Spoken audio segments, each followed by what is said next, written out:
There's no project too hard in your house or your yard. Try like us, cause we are the Attempters. Hey everyone, welcome to another webisode of The Attempters. I'm Ashlyne. I'm Lindsey. And today our craft is called Baby You Make Me Blush, where we will make our own blush. Awesome. The materials that you're gonna need for this project are baby powder, water, disposable bowls and spoons for mixing.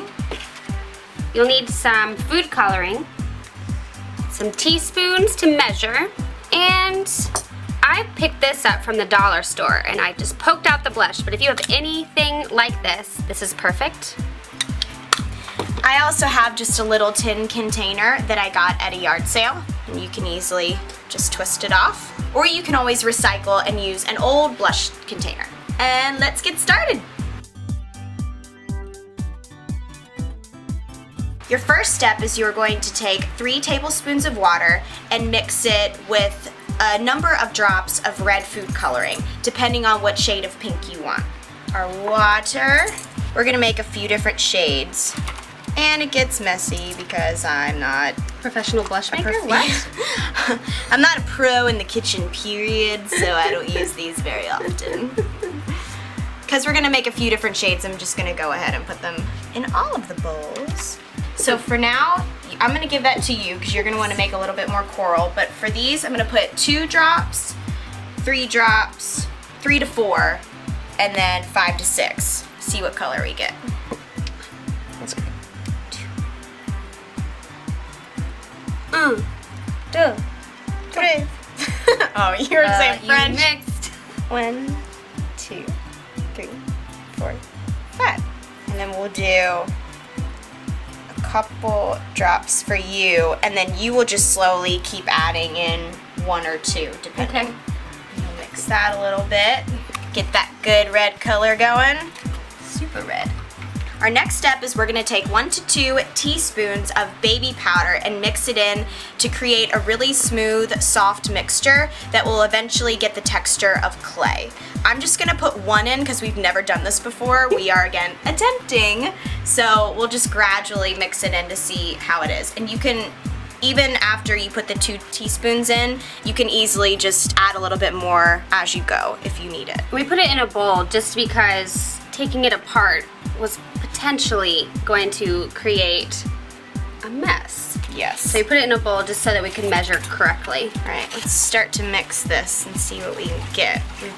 I know we're gonna need more than 1 teaspoon, but Wow, it got more yellow. yeah, That's so weird. It like pulled the yellow out. you might need to add a little bit more red. That's the thing. That's the awesome part about this is you can just add until you get what you want. This is definitely really cool. This is fun. This is something I feel like that you can make if you're babysitting Yeah, and kids, it'll be fun. you don't want to necessarily buy something, but or you have a kid that you babysit, it's a little gift. I'm gonna add another teaspoon of baby powder to all of these. Okay. Starting to get a little thicker. And it's starting to smell like baby powder. Yes. You can also add, we got these neon food coloring colors that I think looked really cool, so I wanted to get those. Maybe you could try one pink? of those instead of like adding the red, so it's not, doesn't necessarily get darker. Right. That's a good idea. It just becomes more the color that you want. So we came to find out that 3 tablespoons of water is a little much. So, rewind. This is why we attempt. This is kind of what the mixture is when you use way too much water. I got the color right. Yeah. It's just too much. It's just, you can't get enough powder for the amount of water you put in. I would say about 3 teaspoons of water is all you need. And then you need about 4 to 5 teaspoons of baby powder mixed in. And it's making a really, really pretty color. And you can notice that the texture's starting to get really soft and even. And you're gonna wanna keep mixing until it forms like a clay. And over here, I decided to start trying to do some eyeshadow because I thought we have these neon colors and I added really limey green with some of the yellow and this is what I got.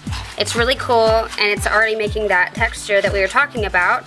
So I figured, what the heck, let's try some more things. So we're working on some purple eyeshadow and and we've also got some blue eyeshadow on its way from our director. You made that. You made that. Good job. And with these, I've kind of just eyeballed it because obviously I don't need as much eyeshadow as you would for blush. So I just keep on adding until it makes what we need. So we figured out at the end that you just keep adding baby powder because look what it does. If you add a lot, it instantly makes it into that clay. Just almost overload it, and you can always add more water if you get too much. I think the name of this game is play around with it, experiment with it, and see what you get. And it actually makes the color even cooler as you add more baby powder. So this is what we've come up with. We're gonna let this dry. Well, actually, we're going to put it in our tins now. Oh. So the next step is we are going to place this in our containers. So I'm gonna take mine, this is the container I've chosen, and I'm going to scoop it up with the spoon and just place it in there. And then you're gonna have to get down and dirty with your fingers to kind of get it all in there. I'm gonna put, and then you're gonna pack it in. I'm gonna put one on one side and the other on the other Ooh. side. I feel like that should be called masquerade ball. Oh, because yeah. it's random crazy colors. It's kind of Mardi Gras. Yeah. And then you just kind of pack it in there. Try to smooth it out. So cool, girl. So cool. I'm adding the blue in there last minute. I didn't do as great of a job in making it divided, but we're gonna see because our director added way more powder. His is a lot harder than ours, so I'm gonna see which one dries the most effectively and makes what we want. We're gonna let this sit and air dry for a little while, and then we will play makeup party and see how we look. Okay, so we experimented a lot with this project, and we actually thought that it would be wise for us to let our blush dry out in the sun, but we realized over time that this became very hard and not really usable. But when we went to our plates, it's very powdery and the consistency of actual blush. So keep it in cool air to dry, and you should get the consistency that you want for blush. I'm going to apply this. I already know that it's way too light for my taste, but I'm going to apply it and see how it works. So I'm just gonna use this blush brush. Put on, see how it's definitely consistency of blush. So this for sure worked. I just would have used a lot darker of a color. Okay, let me show you what happened with mine. All right, everyone knows what the color purple looks like? This was purple before we put it in the sun. Does that look purple to you? No. This is what it started out as, and that's what it became. No, it is absolutely not purple. So I'm thinking the sunlight did that because we dried this for the same amount of time and it did not change colors. These two, somehow, they stayed where they were. Maybe got a little bit more yellow, each of them, but for the most part, they stayed true to their colors, so something's up with the purple. When I tried this, it's the same thing as when Lindsey tried it. I go like this, nothing really comes off. It's a little bit, but it's kind of nasty. It's not really what you want. Definitely not for my eyes. That's for sure. So I went back over here and tried it. It's still a little wet. It needs more time, but I can see how once we do it correctly, it will become the consistency that you need if it dried a little longer. So let's try it with the green. I don't think it's ready to put on eyes though yet, unfortunately. So it needs a little more time. Yeah, it needs more time because right now it's still cold and a little damp. But yeah, if it had a little bit more time, I would say this could be some great eyeshadow. There you go. Yeah, if you like blue, this is a great little shade once it dries a little bit more. So rules of making your own blush. First is find a dry place to let it sit for hours. Yes. We've let it sit for hours. And the second thing is, don't put too much water in your bowl because look at what happened. That thing ever changed. Still mushy.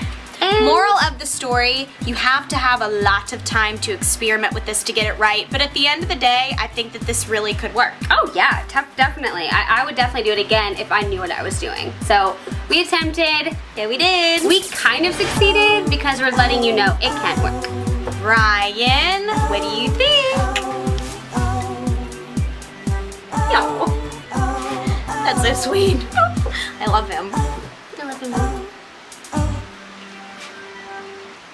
Thank you guys so much for watching this week. Next week, you'll have to stay tuned for Cooker Keeper, where we make recipe boxes into rustic, antique-looking ones. Exciting. For step-by-step instructions, make sure to visit our blog, The Attempters DIY, and also follow us on Pinterest, Twitter, and Facebook. We'll see you next week. Bye!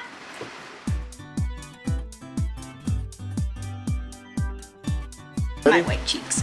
Y'all ready? Yep. Is it me or you? Okay. Ready? Yes. Thank you guys. Thank you guys. We're in New York. Thank you guys. You left me. No. Ready? Yeah. 1, 2. Thank you guys so much for watching. Next week, our craft is called Cooker Keeper, where we will make. Ooh. You want to do it again? Ready? 1, 2. And make sure for step-by-step instructions to visit. To visit. Nice! And China. Make sure to visit. Alright. 3, 2. For step-by-step instructions, make sure to I'll say visit. I'm just kidding. Make sure to visit. Oh, sorry. Okay, I swear I will get this. For step-by-step. Sorry. Oh, okay.